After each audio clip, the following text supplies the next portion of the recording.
Ladies and gentlemen, boys and girls, children of all ages, Sports Wars audience, geeks and gamers faithful, we are back with our Sports Wars podcast.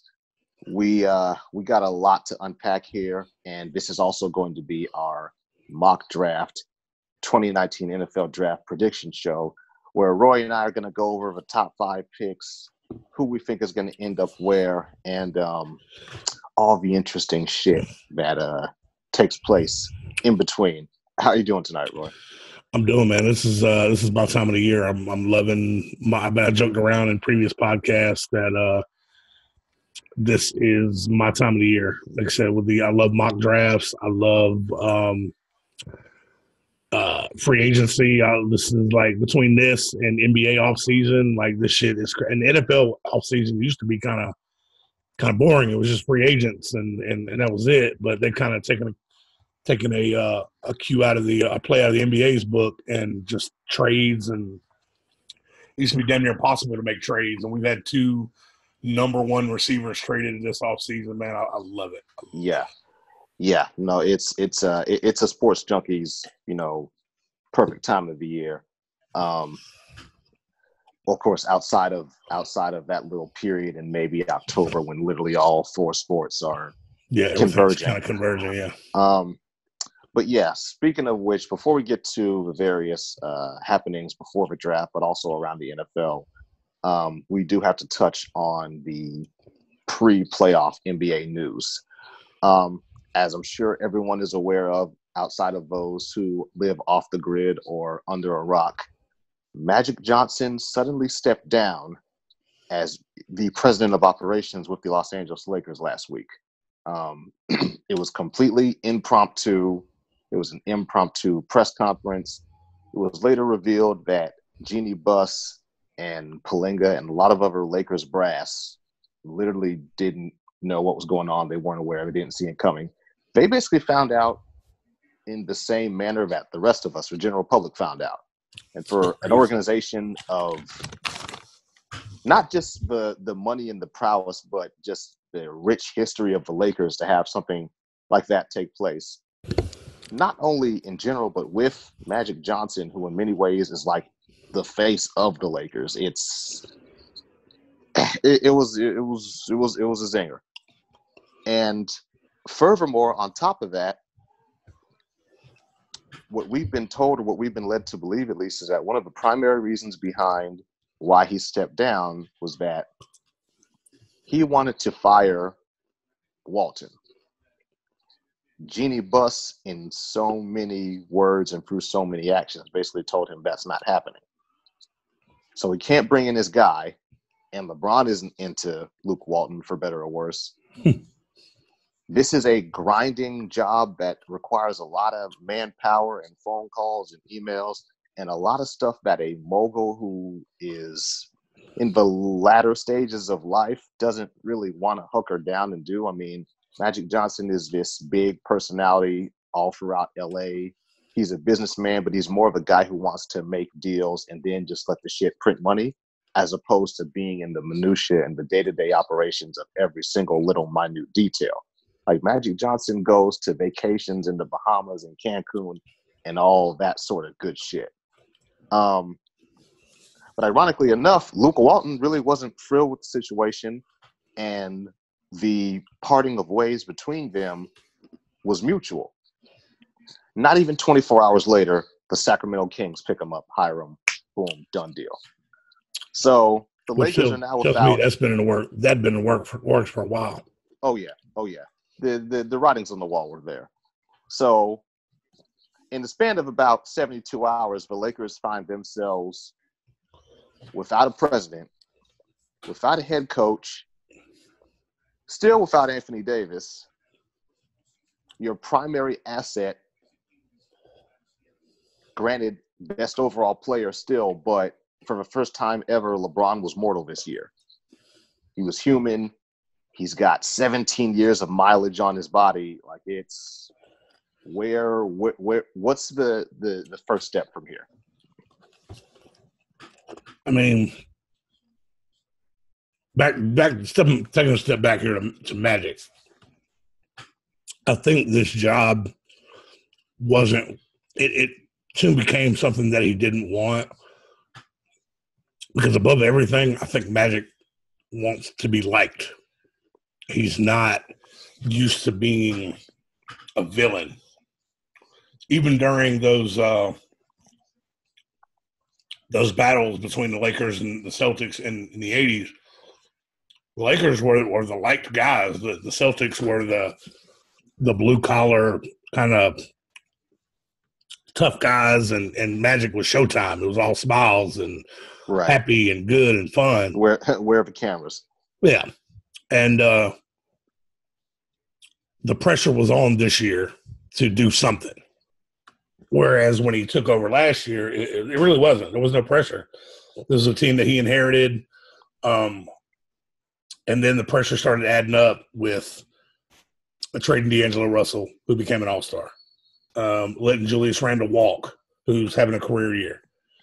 The AD trade that never happened, that people are saying the Pelicans leaked the details of the trade offer. Others are saying that the Lakers leaked the trade details to put pressure on them to say, because they thought everybody would be like, why? There's no way in hell that they shouldn't take this deal.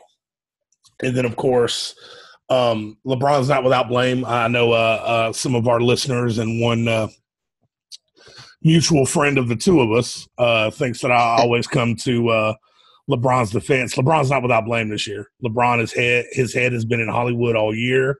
He has been distracted. You can tell. I mean, just comments. I actually was joking around with a guy at work about kind of the difference between LeBron and Kobe, whereas LeBron was kind of sitting on the edge of the bench and kind of alienated himself or separated himself. And the rumors are, LeBron's actively trying to get guys traded. Whereas Kobe would have been in practice going, I'm going to trade your ass. We're going to trade your ass. Kobe would have been in the middle of that huddle going, if you don't make this fucking shot, we're going to trade you. Yeah. And we're going to get somebody in here who can do your fucking job. I mean, I saw another interview the other day. Kobe's still ragging on Smush Parker. So, I mean, LeBron's head's been in the clouds all year. Magic didn't have it in him to be like, hey, motherfucker, are you here or you're not? And he didn't. And then when he finally realized, like, hey, and I kind of don't buy he didn't want to fire Luke Walton. I think he wanted to fire Luke Walton. I think he didn't want to do it. And he was just kind of hoping that it would take care of itself and Jeannie would do it, or because, like I said, Magic didn't want to be the villain. And he would have been the villain for firing. He would have been the villain in Luke Walton's eyes for firing him. But, I mean, the fans of – I mean, admittedly, I'm on the East Coast, so I don't get a whole lot of Laker basketball, so I don't know the pulse of the fans. If the fans wanted Luke gone, I know some of the Laker fans we have in the group, at least one or two, completely blame LeBron for this season, when it's not. It's a mixture of Magic's bullshit, LeBron's bullshit, Luke Walton's bullshit, and then sensitive ass egos. And to the people talking shit about LeBron, about didn't he just mentor the younger guys like Ball and Ingram? Do you fucking think Kobe would have? would Kobe have wrapped his arm around the little guy's shoulder? It's gonna be okay, youngster. Kobe would have told him to man the fuck up. Kobe would have told him to man the fuck up in a heartbeat. And so that you can't, Kobe would have tough loved these bitches into the ground. And Kobe doesn't, all that sensitive ass, we didn't want to be traded. Kobe would have been like, motherfucker. Kobe would have played that shit. That is. I'm not a big, huge Kobe fan. I respect the fuck out of Kobe. And I know Kobe fans know Kobe wouldn't have played that shit this year. Now, what the season would have finished like, I don't know. But yeah, the Lakers train wreck is on a little bit of everybody. Magic's kind of the first guy to fall on the sword, then Luke. Kind of makes me wonder if Jeannie Buss has had enough of the LeBron James experience. Yeah, I mean, speaking of her, my overarching thoughts on their season as a whole is basically this. All of this stuff, LeBron being distracted, Magic wanting to be in, but not wanting to be abrasive because that's not who and what he is as a businessman. Yeah. And you Google a picture of Magic Johnson right now, there's a 90% chance it's a picture of him in his big ass grin. Right, exactly. Just those factors coincided with, like I said, LeBron being mortal for the first time. Before he got hurt, they were like a 5th seed in the West. Oh, no, they were like a 3rd seed.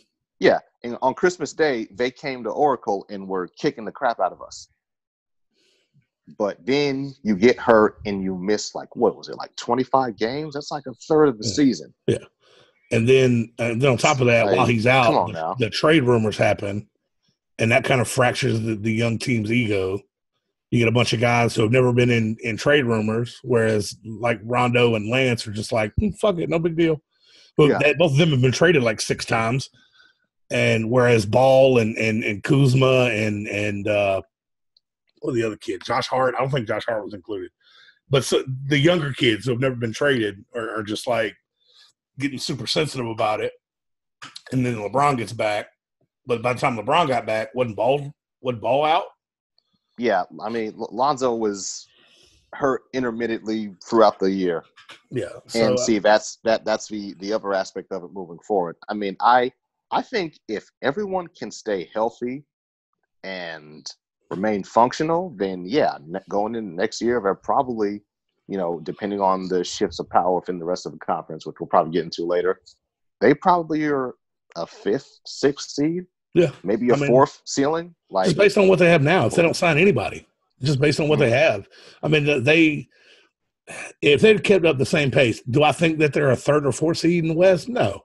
But 6, 7, it's not. I don't think that's beyond their own possibility. I mean, I think they would have been better than the Clippers. They would have been better than, who's the 7th seed? San Antonio? Yeah. So, if injuries don't happen to the big, I guess the small 3 in LA now, but the three of the most talented players on that team, Ball, Ingram, and then LeBron. Ball's the best defender. He can't shoot worth a shit, but he's a good defensive player. And out west, you need a defensive player at the point guard position. Lillard, Curry, Westbrook. Yeah. You got nobody to guard that position. Let's be real. Rondo's not what he used to be, but he's still okay. And well, then hell, Rondo went down. So yeah, I don't dismiss or downplay the dissension and LeBron's distraction in terms of him kind of moving more into his mogul stage. But yeah, my primary takeaway is when the main cog in the machine that makes it all work goes down, there's going to be hard, sharp regression. We are, just side note, we are almost 5 minutes into the game, and Orlando hasn't scored a point yet. It's 11-0 right now. That's gonna show everybody when we're recording this. Yeah. We'll have to keep an eye on what Kyle Lowry scores. All right, so moving into the biggest news story in the NFL over the last handful of weeks, ever since free agency kind of reached its climax. We're starting to witness the infancy of what could be a paradigm shift within the NFL as far as player leverage. Now, obviously, we already saw Antonio Brown basically demand his way out of a situation that he no longer wanted to be in, all held to the contract. And it worked. Next thing you know, Russell Wilson, who a lot of people had pegged as a Boy Scout and a squeaky clean, quiet guy who will never Russell Fevers. No, he said, fuck that. He said, I am this franchise. It ain't Legion of Boom. It ain't Michael Bennett. It ain't Beast Mode. All those dudes, respect to them, but let's be honest, all those motherfuckers are gone, and I dragged this mediocre-ass roster into the playoffs kicking and screaming. You motherfuckers are gonna pay me, and you're gonna pay me by this date. Otherwise, I will never sign a long-term deal here. I And think that was Seattle, the most interesting thing to me is that he was just like, either long-term deal is done by today or I'm not signing one. Like not signing one this year or not signing one this offseason. I'm absolutely. not fucking signing one. And see, history and prior precedent would suggest to us that this would have been a long, drawn-out, back and forth, just saga. No, the Seattle Seahawks agreed to a 4-year, $140 million extension, including a $65 million signing bonus, overnight making Russell Wilson the highest paid player in the league. And then Russ made his demands known and then was like, I said what I said, get it done. And didn't say shit else. And was like, look, to me, that's the most gangster shit. Like, I got a little bit more respect for Russ after this. Like, I've started to come around on him. A couple years ago, I was like, Russ, he's okay. He's talented, but let's give it some time. And then I've slowly kind of come around on him. Like, I think there's maybe a handful of other quarterbacks in the league that could have dragged that Seattle roster to the playoffs last year. Very few quarterbacks maybe outside of Cam take a beating like Russell takes. Russ doesn't have anywhere near the talent that Cam has around him. So I mean, he's dragging Pete Carroll's bum ass, which I got no love for Pete Carroll. But I mean, I'm always it makes me laugh when you get a bunch of fans bitching about a player taking money or what kind or holding out or any of that shit. Like, dude, you are an employee of someone. If your name's not on the building, you work for somebody. And why would you fault another employee who also happens to be the product that's being sold from getting as much money as he can? Because this football shit doesn't last forever. He could go out in training camp and fucking Teddy Bridgewater his leg and be done. And get that's all I tell anybody. Like, people ask me, are you pissed off that Julio's talking about holding out? Fuck no, I'm not. Get your money, Julio. I don't care if it's my team, anybody else's team. Get your fucking money. Absolutely. Yeah, no, I mean, for me, the change of perception around Russell Wilson, for people to finally give him credit for not just what he's been, but what he currently is now, has been overdue for years. Even if you're a staunch critic of the guy, you could say up until that 2016 season, if you want to be cynical, skeptical, fine. From that point moving forward, no, this dude is baller, period. You don't have to like it. You don't have to root for him, but he makes the shit go. I got a title for this week's podcast, man, because did you see Russ's video last night? Oh, yeah. When he announced that he stayed, like, they got the deal done, laying in bed with Sierra. So Russell Wilson gets paid and laid. So, bro, he just, like, the dude, this shit tripped me out last night. He made his little video saying he was staying and put on his little boyfriend voice as he was talking. But yeah, man, I'm with you. Russ is overdue. I knew this was going to be the next big deal when Matt Ryan signed his. I knew Rodgers' deal was coming. And then when I looked it up one day, I was like, oh shit, Russ is a free agent next. His deal is going to break it. And so, I mean, I don't hate him. So by all means, get your money. He's going to continue to drag this dead-ass franchise until – I mean, he had the position of leverage, man. If depending on what Seattle did, if they said, oh, yeah, let's try to pay him, he's going to get paid. If they were like, no, we're not going to do it, the fucking fans were going to riot because Russ is the only memory from that Super Bowl left. Yeah, the thing about him, like – and granted, the quarterback is the most important position on the team, no matter who the team is or wherever located. But situations like Wilson in Seattle are a little bit different. I went up to Seattle for a job training back in November for about 3 days. And all throughout the airport, obviously, yeah, there's Seahawks shit. In one of the main terminals for Alaska Airlines, which is the primary airline that goes in and out of Seattle, they had a Seahawks cafe. Now, granted, they were serving pretty, regular stuff, burgers, hot dogs. I think I got like some wings and fries while that damn Carolina versus Pittsburgh Thursday night game was on. They kicked the shit out of the Panthers. Every single item on the menu, whether it was the hot dog, the club sandwich, the beer, whatever, all of it had Wilson's name interwoven into the title.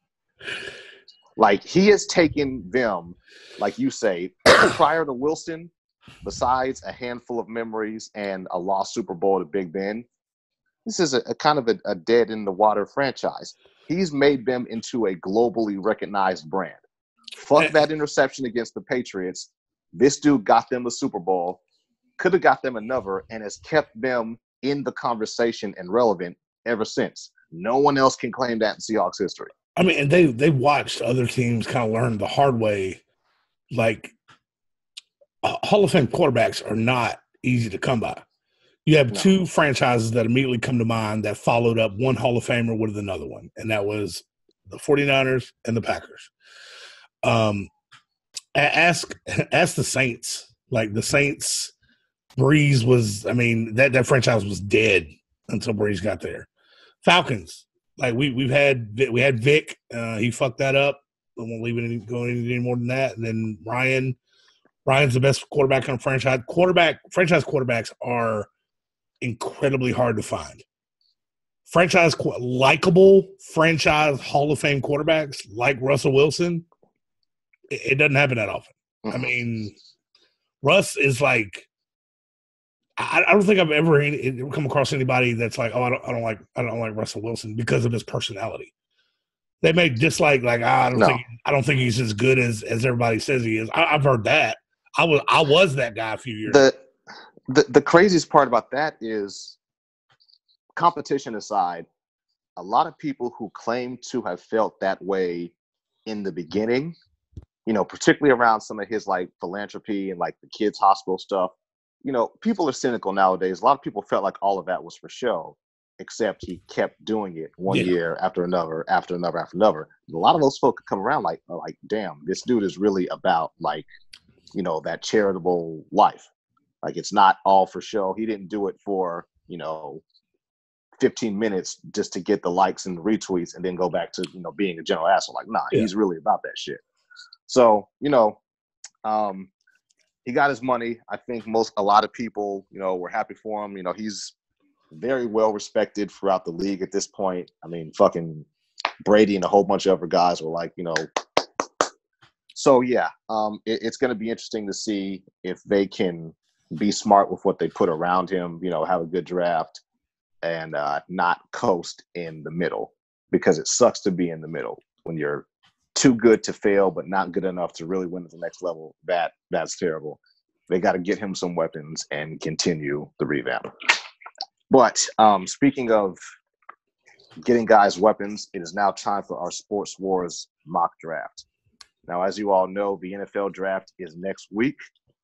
We are going to have coverage, whether it's in podcast form or individual videos, as well as various things taking place within our Sports Wars group on Facebook. If you're not in, make sure you join. You won't regret it.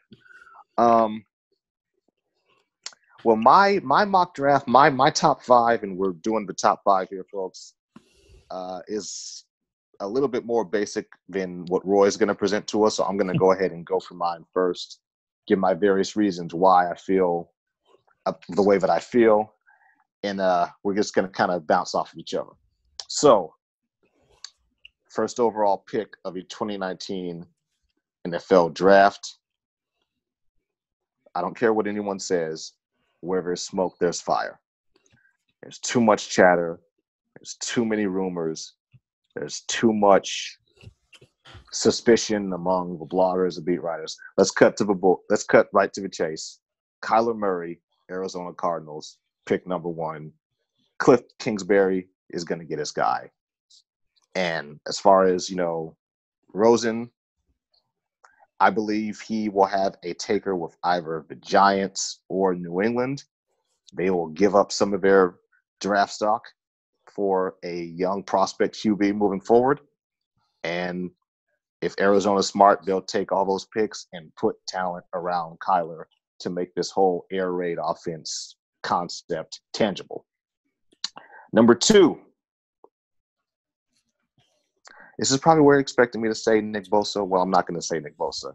Quinnen Williams, Alabama, San Francisco 49ers.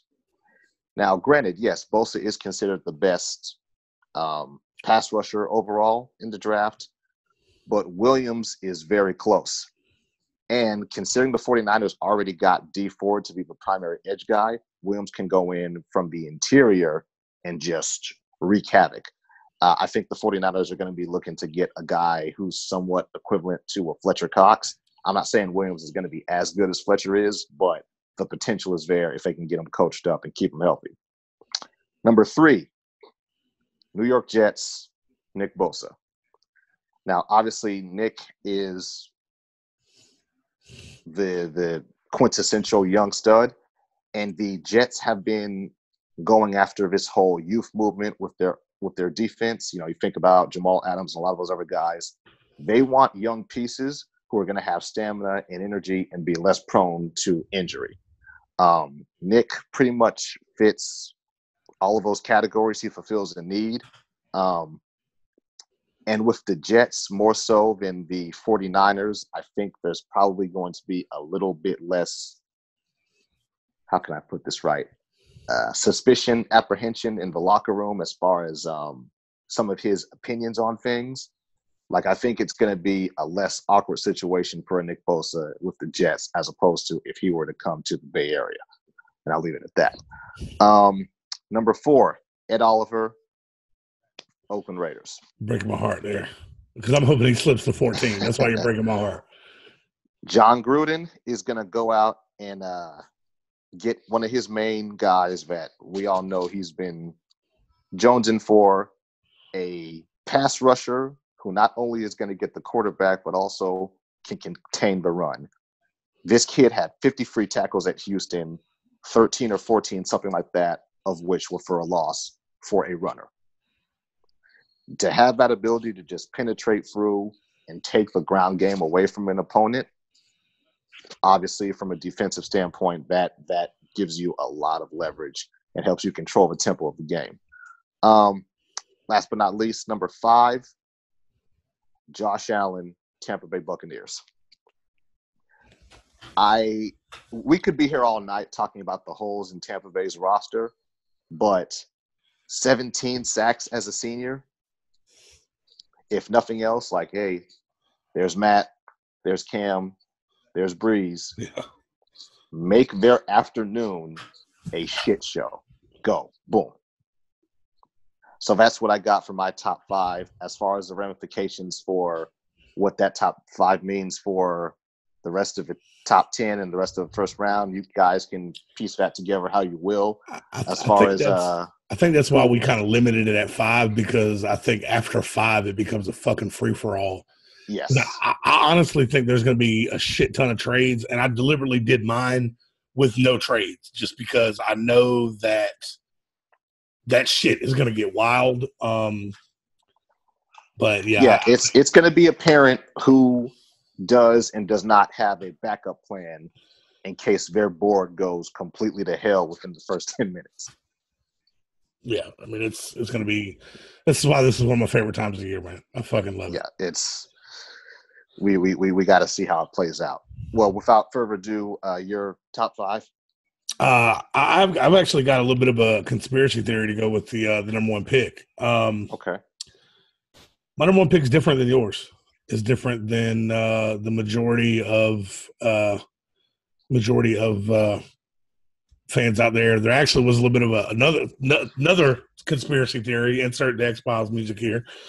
Apparently, ESPN leaked. There was a screenshot of it said the 49ers are now on the clock, and it had the number 1 pick as Quinnen Williams. Now, I don't personally think that's who's gonna happen. What I think is gonna happen is Arizona Cardinals have been sandbagging the San Francisco 49ers this entire time. They have kind of thrown Kyler Murray's name out there as a potential, like, hey, we're thinking about him, to basically stop the 49ers from a division rival from being able to shop that number 2 pick. And that number 2, they're dead sure that they're going to get that edge rusher that they want. The Nick Bosa has been the main guy. I've seen that too up until a couple weeks ago. Now, with San Francisco thinking, okay, Arizona's definitely getting Kyler, we're going to get Bosa, they've been sitting on their hands, relaxing, fielding no trade offers for teams that may want Kyler Murray. So I think Arizona is going to decide, fuck it, we'll stick with Josh Rosen, and we'll draft Nick Bosa, because edge rushers are almost at a premium as much as the quarterbacks now. And in a division that he's going to be chasing Russ, he's going to be chasing Jared Goff, Todd Gurley, he's going to be chasing I drew a blank on the other team. Seattle, San Francisco, the Rams. Okay, yeah, and Jared Goff, Jimmy Garoppolo is going to be chasing that fucker down. So I think Arizona is going to they're going to draft Nick Bosa, and that is going to throw the fucking 49ers for a loop. That the guy that they wanted, that they were sure they were going to get, is now off the board. And they have no time to work on a trade with anyone else now that Kyler Murray is still there and they don't fucking need him. That's where I think a trade is going to happen. But it's going to be instead of San Francisco having months to craft this trade and get it ready, like, hey, we'll take this for number 2. This is a place that I could easily see Denver trading up to. But again, instead of being able to carefully handpick each and every draft pick they want and maybe a player, now they have to scramble on a 15-minute time limit. Yeah. Shit. And so I think, what better way to fuck your division rival? This is almost a Larakian type move here. And now, with that said, I don't think they have time to work it out. And like I said, I didn't factor in trades. Me and you agree with the San Francisco pick, Quinnen Williams, and for the same reasons. They got D Ford. They still got, what was the kid, Solomon Thomas? Yeah. They have a solid defensive line. They also got Levante David. It's kind of interesting to me that Shanahan has been building up that defense first instead of getting more weapons for Garoppolo. Their wide receiver is who? Was it Marcus Godwin? Goodwin, yeah. Goodwin, yeah. So, I think he's solid, but I don't think he's a number 1. Coleman is a familiar face. They got Greg Kittle. Yeah. And like I said, this whole time now that we've had Arizona pick Bosa and San Francisco pick Williams, now everybody's like, oh, shit, hottest team in the fucking – once Kyler didn't go 1, the Jets' phone lit up. So now the Jets are in that position where they can go, well, fuck, we can move back. It's a defensive-heavy draft. We can move back and still get an edge rusher and get a couple more picks for offensive players for Sam Darnold. But again, I did it no trades. I went with Josh Allen for the Jets, edge rusher. Same reason they would pick Bosa, they would pick Allen. I think Allen is a stud. Okay. He did very well in the SEC at Kentucky with nobody else around him. Yeah. And now the shocker, after fucking Gruden been talking shit about, I think we're okay with David Carr or Derek Carr. The Oakland Raiders picked Kyler Murray, 4th overall. Again, if no trades happen, I could very well see this play out that way. Kyler Murray falling into John Gruden's lap, he would probably run up onto the stage himself to announce it. I don't think there's been any secret about his love affair with Murray. He loves Murray. I think that would probably be the biggest shocker of the draft, and it also would mean Derek Carr is expendable. And so that leaves a team like Arizona who now can, do we want Josh Rosen or do we think about Derek Carr now? But it also leaves, although I don't think there's no fucking way it happens, Denver, Miami, teams that probably not Miami, because I think Miami is full on like, was it tank? Yeah, Tank for Tua. They are absolutely hitting that reset button. And then to round it out, my fifth pick I think is another kind of obvious one with Todd Bowles building that defense down in Tampa. He did a very fucking good job of the Jets.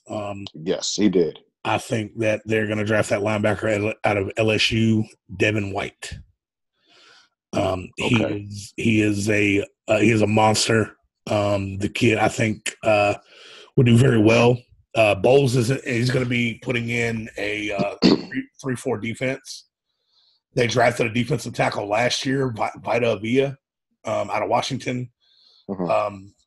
I wouldn't be surprised if they tried to convert White to a speed rushing end, because the rumor is Gerald McCoy is done in Tampa. He doesn't fit the scheme. He's old and he's older, and he is expensive. So they may try to work out some kind of, how the draft works, man. Some guys will get traded. I mean, hell, Randy Moss got traded for like a 6th-round pick on the second day of the draft. Yeah. So I think that's how it ends up working out. Well, your conspiracy aside, and that, wow, I didn't even have it in my head as far as Arizona being that tactical, but that pick. Kingsbury is a college guy. It runs a double reverse, man. Yeah, I mean, but no, dude, like that number 5 pick for Tampa Bay. They're sneakily, like you say, Todd Bowles, he will go and very sneakily build up a solid defense. I mean, actually, looking at here, he's actually listed as an inside. Devin White's listed as an inside linebacker, and Levante David was an inside linebacker. So there's his replacement. Right. And I mean, in Tampa's division, I mean, you got to deal with Kamara, you got to deal with McCaffrey, Freeman, all guys who are receivers out of the backfield. Yeah, every one of them is and not just like not just basic check down shit, like can legitimately run. Yeah, inside. They're having routes drawn up for them. So I mean, that's you got to be an athletic linebacker in that division. I mean, and that's to bring up my Falcons, because that's what I'm going to fucking do. That's exactly why Quinn drafted Deion Jones. What's his name? Devondre Campbell. Devondre Campbell, when he came out, I believe was the fastest linebacker in the class, and he ended up being a 3rd or 4th round pick because he played at Minnesota. Nobody fucking saw him play. Right. And I watched him in a preseason game chase down a running back by the name of Keith Marshall. I'm familiar with Keith Marshall because he was when Todd Gurley was at Georgia. When he was a freshman, they were a 1-2 punch. Todd Gurley and Keith Marshall. Marshall's sophomore year, he blew out his knee, and then that allowed Gurley to kind of get the majority of the carries and become who he's become. Well, Keith Marshall ran the fastest 40 time of a running back at the combine that year, and Devondre Campbell chased him down from behind. And for a 240-pound linebacker, that's why Campbell's a starter now, and why he is in that division with Kamara, McCaffrey. I can't really say anybody on Tampa. Doug Martin when he was still there. So, but I know that this is in terms of a broader discussion outside of our mock here, but there's a lot of debate back and forth on whether or not the significance of running backs is going up or down. For a long time, people said, "Oh, running backs don't matter. Running backs are expendable, replaceable, blah blah, whatever." But last few years, I'd argue the pendulum is starting to swing in the opposite direction, because you have a Rams team that got to a Super Bowl primarily on the backs of Todd Gurley being the foundation and the safety blanket for Goff. You have a New England team that lost a Super Bowl with their primary power back on the team that beat them. And then they draft a kid who literally was the number, if I'm not mistaken, was the number 2 to Todd Gurley's 1 in college. And they basically run him through the playoffs. Like Sony Michel was punching the ball through the fucking Chiefs and Chargers and Rams' throat. Yeah, like, I mean, hell, Kamara is going to be the main guy now in New Orleans with Ingram up in Baltimore of all places. Well, Michelle was actually a freshman during Gurley's last year. It was Michelle and Nick Chubb, right, in Cleveland, or the club now that Chubb's in Cleveland, and they were. It's crazy because they played together, but I think they're like number 2 and number 3 all-time rushers at Georgia. Like 2 guys at the same time splitting carries and are all-time. Now, and for my non-college football fans, being the number 2 rusher at Georgia is one of the highest honors you can get because number 1 is Herschel Walker. That's Georgia. Yeah. So that's Herschel Walker in Georgia is Tim Tebow at Florida. He is Tommy Frazier at Nebraska. He is I can't say Joe Paterno at Penn State. He's O.J. Simpson. Not O.J. Simpson. That's a bad choice. Fuck it. He's O.J. Simpson at USC. These are college gods. Yeah. He's Eddie George at Ohio State.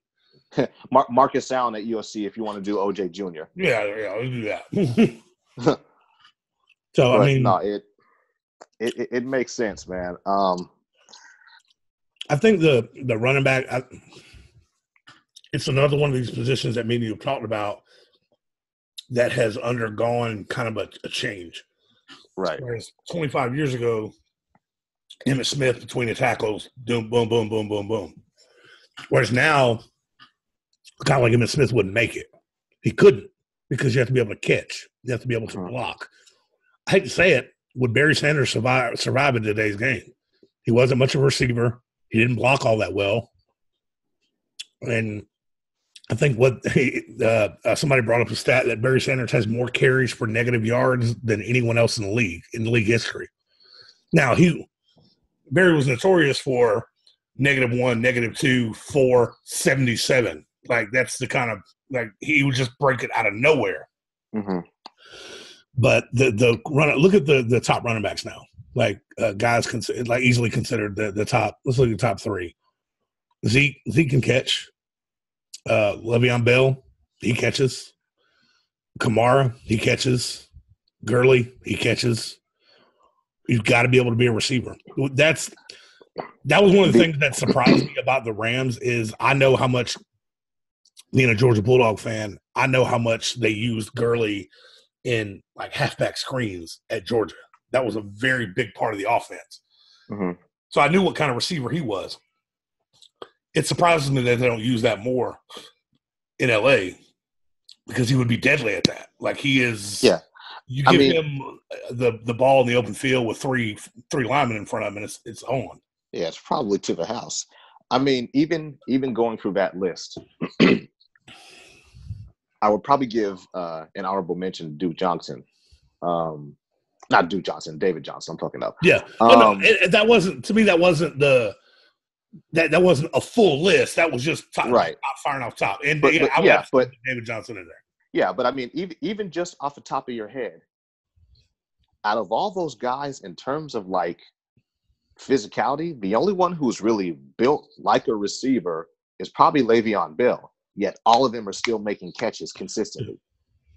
I mean, hell, Sony Michel's was a rookie who won a Super Bowl. You know, props to him. But like, he's bigger than he looks on TV. He walks around at like what, 210, 215? Yeah. Like, I want to say he's also taller than I realized. Like most NFL running backs, when I was younger, NFL running back were built. They were compact. Mm-hmm. They were like 5'10", 5'11", 220. Right. Whereas Sony Michel, I want to say, is like 6'1". No, I'm wrong. He's 5'11". He's 5'11", 215. Sounds about right. I mean, there's a few. I think the most infamous exception to the rule would probably be Eric Dickerson. I mean, that dude was tall and kind of lanky for a running back, but I mean, he got it done somehow. What? Who the fuck was it? It was somebody else. Ronnie Brown, old Miami Dolphins running back. Yeah. I want to say he was like 6'3". Fucking the first Giants Patriots Super Bowl. Brandon Jacobs. That dude was like what, 6'4", something crazy. Yeah, he was. Let me tell you a funny story about that as well, just because I'm an SEC fan. Brandon Jacob, he was 6'4", 264. Funny story about that is he was actually enrolled at Auburn the same time that, I don't know if you remember Carnell Williams played for Tampa. Ronnie Brown played for Miami, then played in Philly for a couple of years. They were all at Auburn at the same time. And Brandon Jacobs transferred out because he was like, there's no way. These guys, the two dudes in front of him are splitting time. So he's like, I got to go somewhere else. Right. He end up going to some smaller college. But hell, that's for a couple of years. That's how it was at Georgia. We had Gurley, then Marshall, then we had Sonny Michel, then Nick Chubb, and then Sonny Michel and Nick Chubb. Now we've got DeAndre Swift. So it's moving. Yeah, so. It's a constant cycle. Yeah, man. The versatility you have to be functional. Like my barometer for all that is this. We're sitting here discussing height and weight. You can go back into like the 2015 season and pull up some Eagles games from the 6 or 7 games that they won. You see 5'6" Darren Sproles picking up blitzes from big ass linebackers damn near a foot taller than him. I don't want to hear shit from anybody able-bodied or any of these newer athletes about, I don't want to pick up a blitz, I don't want to catch. No, fucker, you're going to do all this shit. No, Sproles was quick to pick up a body. Like he he was. Sproles is, and that's how those smaller guys make their careers, man. They do the shit that the bigger guys don't want to do. There's a reason Sproles has been in the league for how many fucking years now? 12. God, it's been more than a decade. I remember because funny shit about him, man, is I remember, to show how old I am. I remember when he was on the NCAA football game. It was like 2002 or some shit like that. Right. And he was the best running back in the whole fucking game. Just because of how fast he was. And then I remember the next year when Madden came out, I was like, man, what the fuck is this dude? Like, he's the fastest, he's the best running back in the game. Where is he? And then I saw him on I tracked him down, tried to find out who his name was. I saw him on San Diego, and I was like, this motherfucker is 5'6", 190 pounds. And he's slowly carved out. He started 30 games his entire career, but he's played in 177 of them. He's got, the dude is, he's worked out a niche for himself. He was Kamara before Kamara was back in New Orleans. He's played for 3 teams. The dude is carved out. Will he be a Hall of Famer? Probably not. But probably not. But he's definitely made a name for himself. He got his ring, albeit he did get hurt that season, but nonetheless, he helped get them in that position. I want to say he got 2 rings. We know for sure he has one with Philly. Who would the other one have been with? Let's see.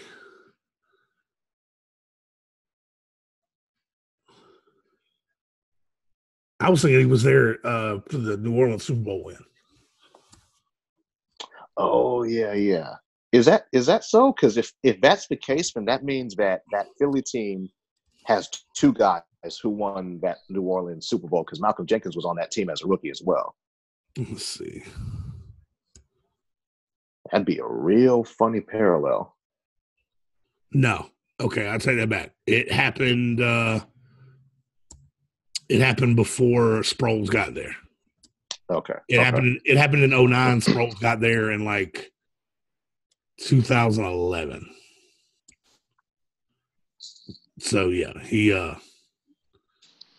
Yeah, they still had Reggie Bush there doing. I see. Basically, they brought in Sproles to do what Reggie Bush had been doing. Right. Well, I think it goes without saying that neither Jenkins or Sproles had to watch the Saints go past the next round. Well, now that we have our football portion for this week covered, and again, folks, make sure to tune in next week for our reaction to the actual draft. A little bit of early NBA playoff reaction. Obviously, round one is what it is. There's no LeBron. We've covered that. My Warriors blew a 31-point lead to the Clippers last night. Game one on Saturday between the Nets and the Sixers, the young underdog upstart Nets kicked the shit out of Philadelphia in Philly. Now, obviously, Philly responded in game two. Ben Simmons went into the paint and did what he does because he can't fucking shoot.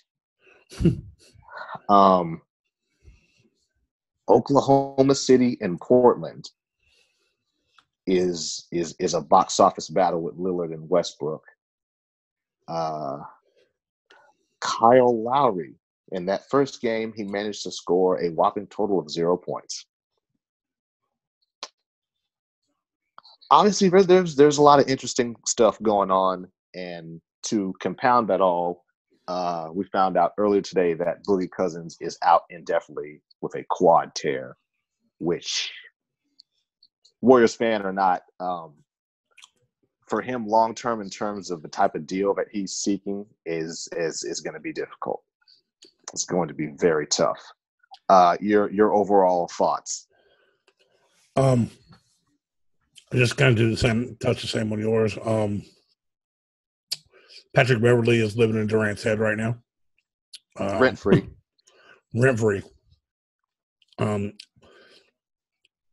guy I don't usually like quoting brought up an interesting point today.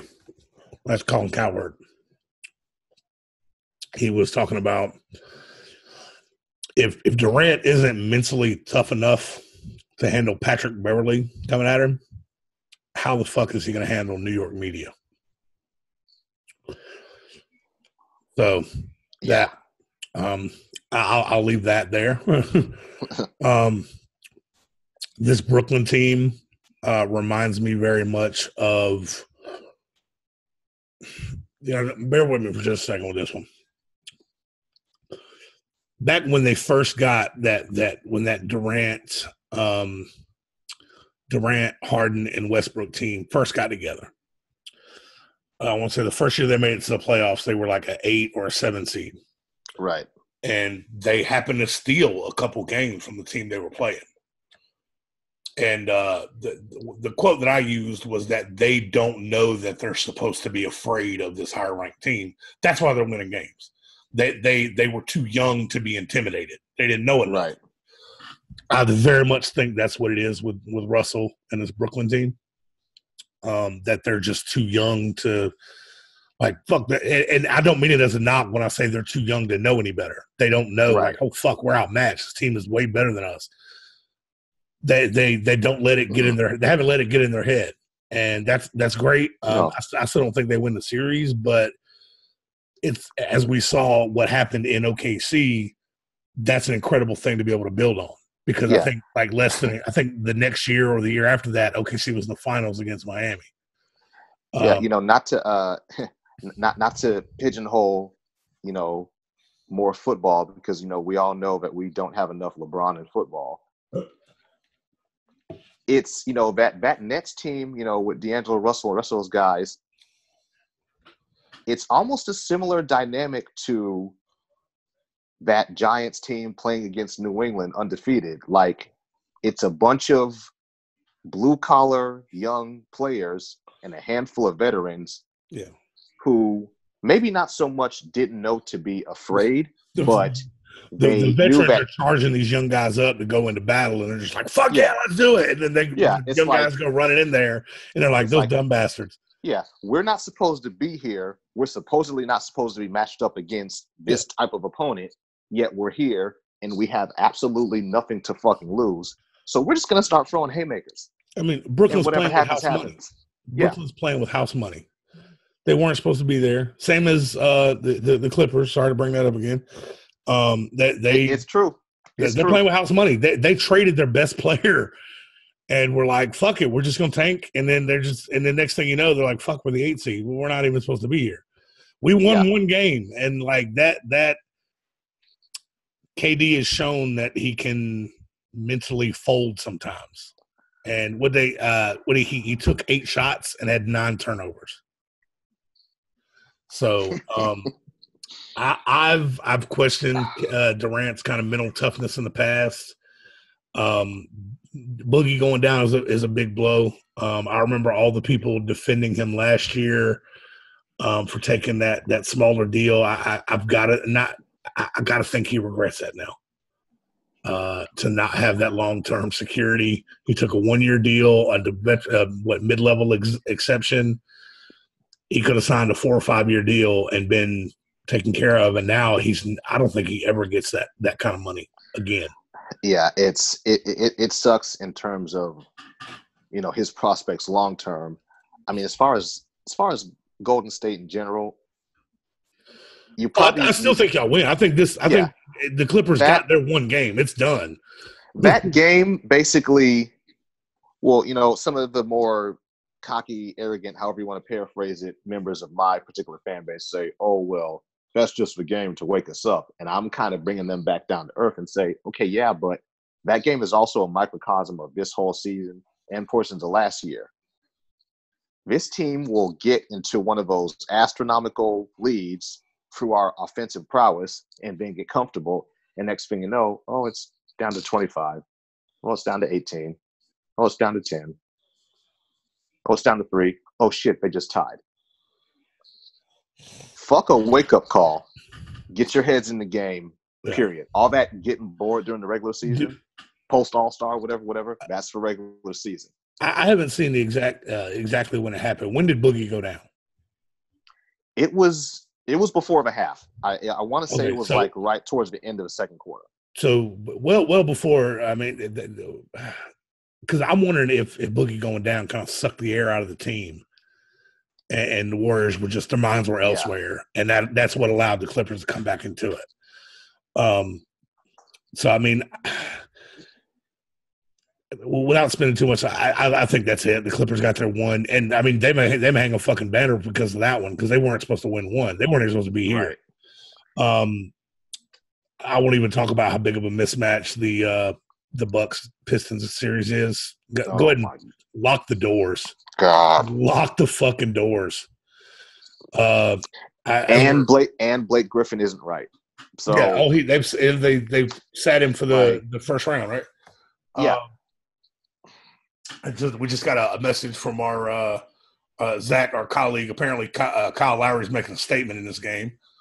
Oh, really? Right now, just kind of touching on this game, Toronto is up 14 points with 2 minutes to go in the half. So, I mean, Toronto's kind of doing their thing. Let's see the other series. Like I said, Milwaukee is still my favorite.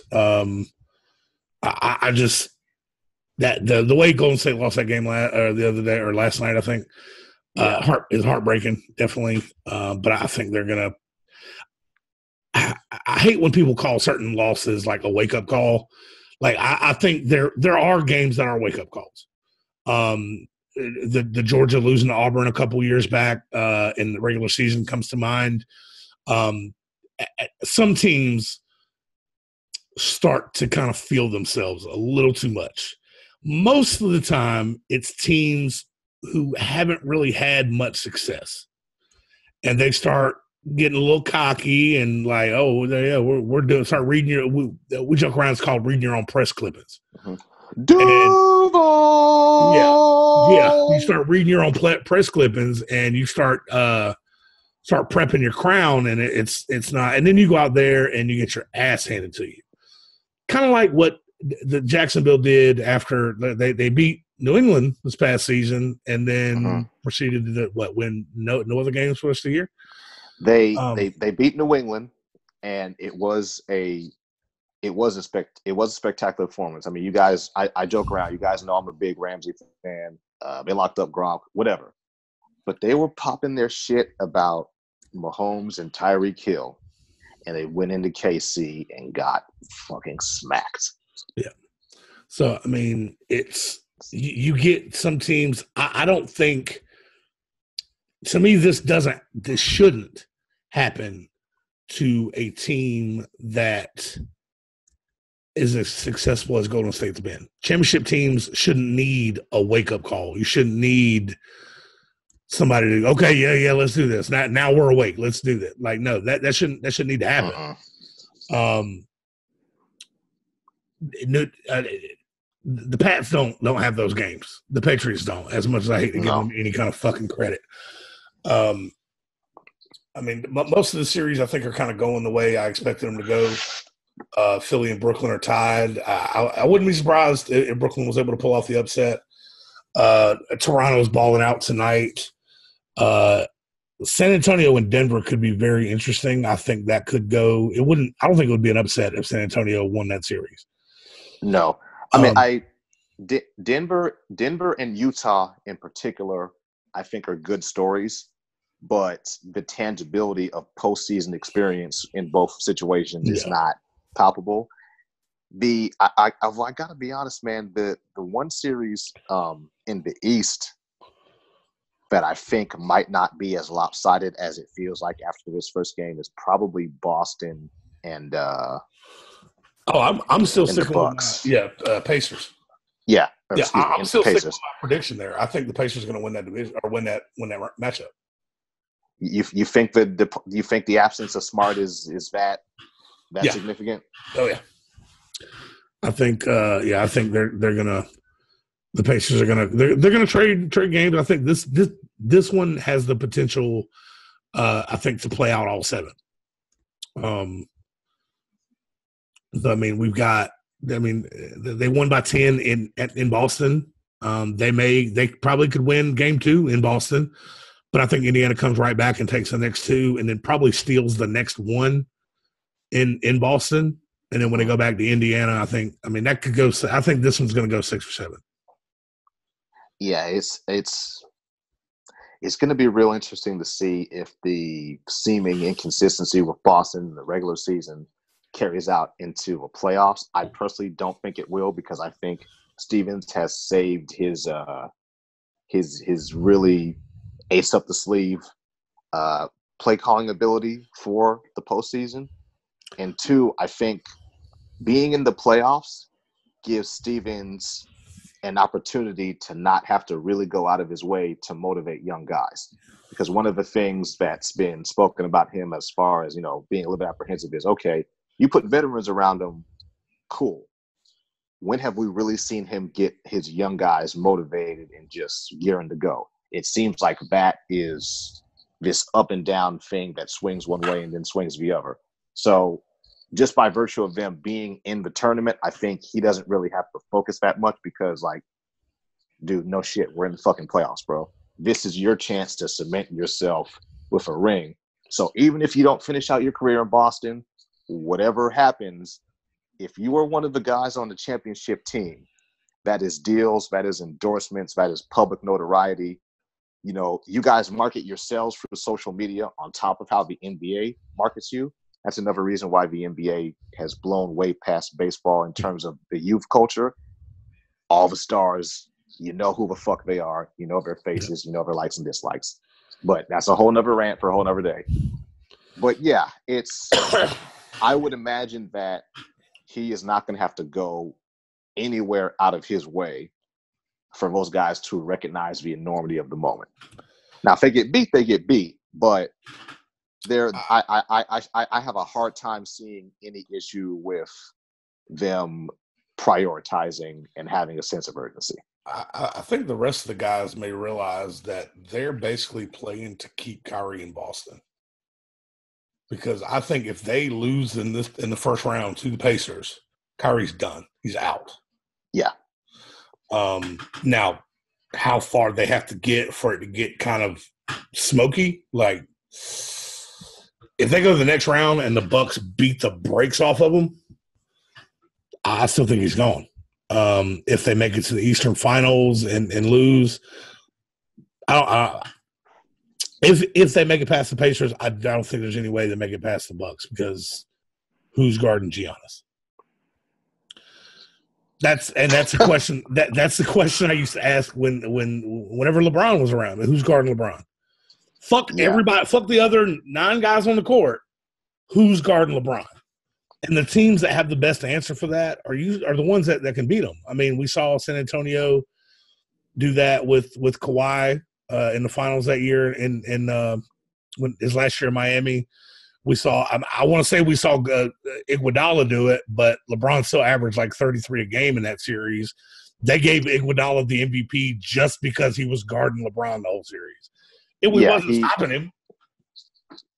I mean, it's LeBron Denver won the MVP that year on a losing team. Like LeBron, even still now, but especially in a year prior when he was closer to his physical peak, it's almost like Gronkowski.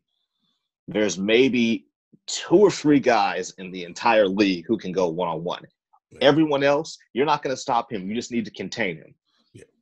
Like, let him get 30. Don't let him get 40. And I mean, and in that first matchup when Cleveland was down, they lost Kyrie in the first game. They lost Kevin Love in the first round. And fucking Matthew Dellavedova is the starting point guard. and they still managed to take it 6 games.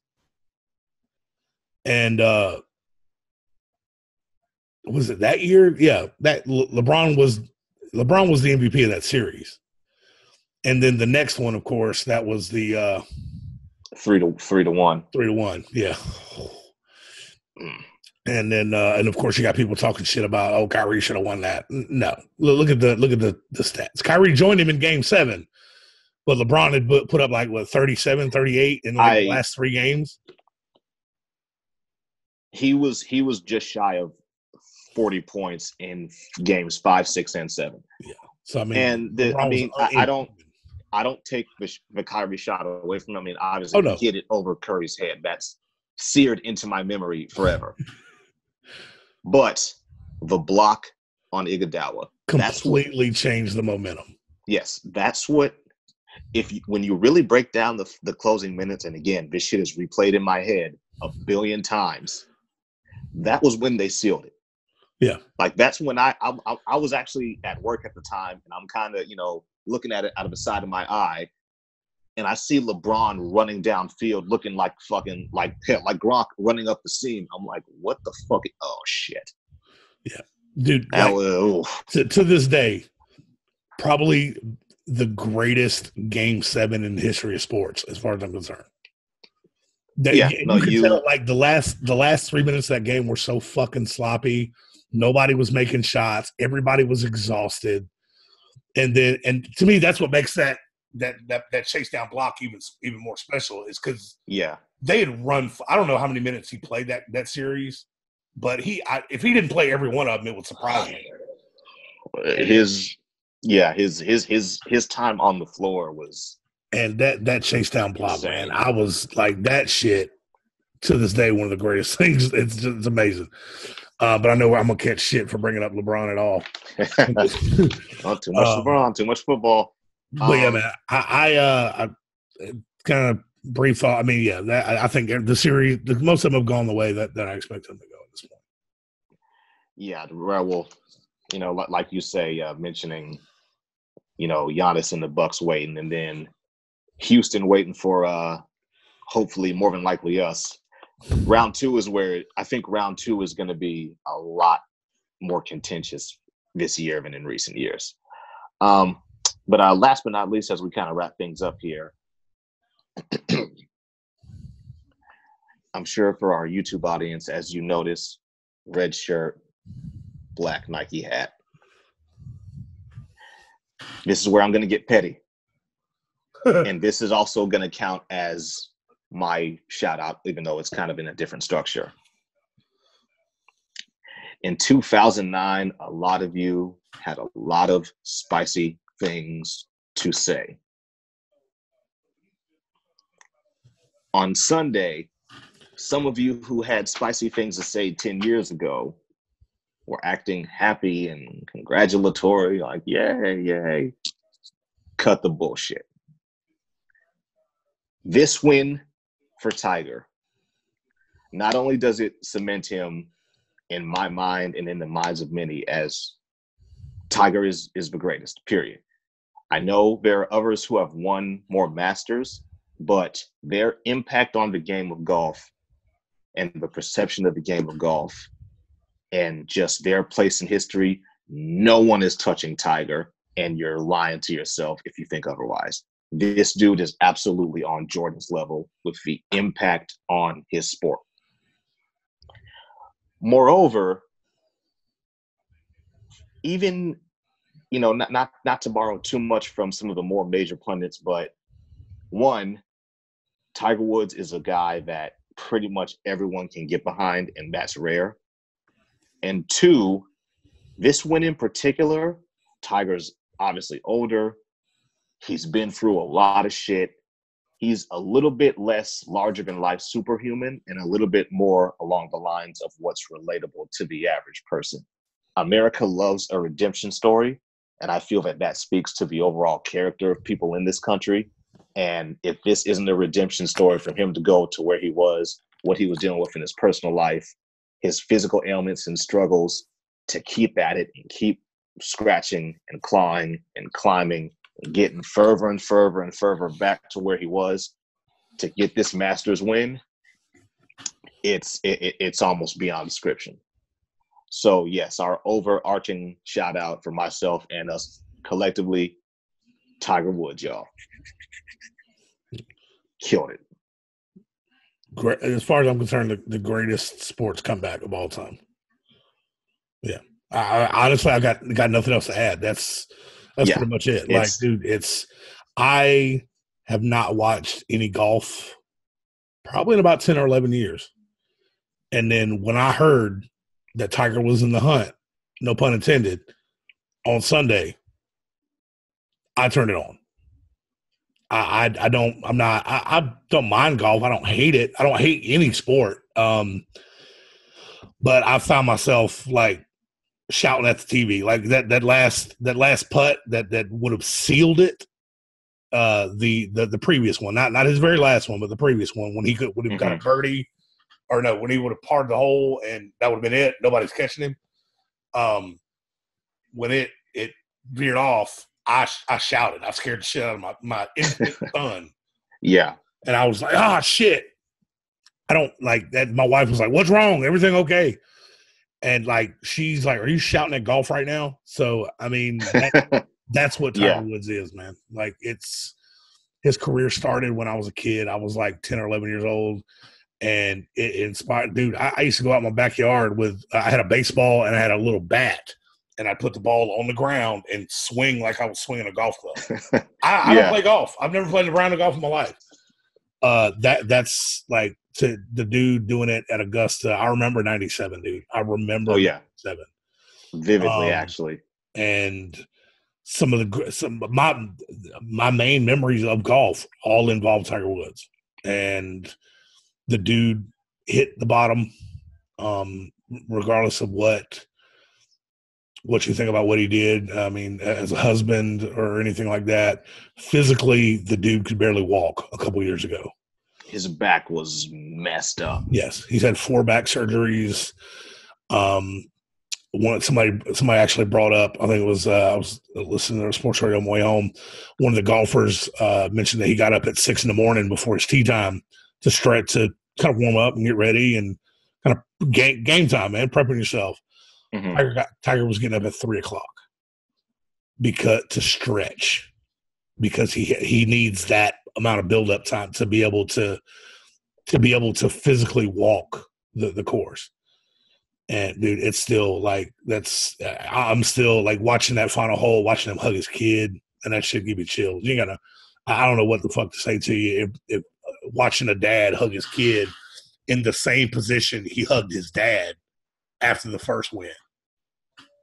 Like, dude. Yeah, That's if that doesn't do it for you, you probably just don't have a pulse. Like I'm sorry. Those are the types of moments that transcend being a sports fan. There are people who don't give a shit about sports, much less golf. And that moment, that all-encompassing moment, it struck a chord with them. Yeah. But yeah, man. So we're going to go ahead and wrap things up for this week. Of course, I mentioned that was kind of an overall shout out, but that doesn't mean that I won't give the floor to Roy for his shitty shout outs. I'm actually going to co-sign your shout out. I want to give I actually posted this in the group a couple days ago, or Monday, I want to say. It was a video of one of my personal favorite Facebook pages. Give them a like as well, man. It's a Facebook page called Freezing Cold Takes. It's not a group. It is just they dig up sports takes of these writers. Like one of my favorite ones was this writer was questioning. He's like, why would you pick Shaquille O'Neal when Christian Laettner's there and he's ready? And yeah, they go back in time and they find these flaming hot sports takes and they roast these motherfuckers with them. And so on Monday, they pieced together a little video of every sports expert in the last 10 years that said Tiger will never win another one. And I want to give a special shout out to all of them. I want to give actually a really good shout out to the guy who placed a pre-Masters bet on Tiger and ended up winning over $1 million. He placed like a few thousand down and was like, Tiger's going to win this bitch. And won. Let me hold $5. But yes, please. But yeah, man, co-signing yours, I want to give a shout out to everybody who doubted the dude, or to me, worse than doubting, rooted against him. Fuck y'all. Tiger won. All is right. Tiger is, like I said, he's the reason I got interested in golf in the first place. And it wasn't because he looked like me. It didn't. I don't give a shit what anybody says about that. Tiger, it was a story I could relate to. He was intense. He's I mean, I like the dude. I still like the dude. He's made mistakes in his personal life. Who hasn't? Right. But yeah, man, I like Tiger. This is one of my favorite stories. One of my favorite sports stories outside of just a handful of others in my life. So I'm glad. I'm happy for Tiger. I'm happy for his family. Got to hug his 2 kids on the 18th hole, man. That shit. That, I mean, like you said, man, you ain't got a pulse if that shit don't just get you a little bit. Yeah, we as fans, we may be at each other's throats over football, basketball, hockey, baseball, MMA, boxing, whatever the case. But those rare moments where we're all, kind of in the same tent, it's very special. But that's it. That's all. Like, comment, subscribe, share the video with your friends and family who are into sports. Like I mentioned before, if you're not a part of our Facebook community, be sure to join. We got a lot of shit planned for the draft, as well as the ongoing stages of the NBA playoffs. And we will catch you all next week. Peace. Peace. Fuck Tom Brady.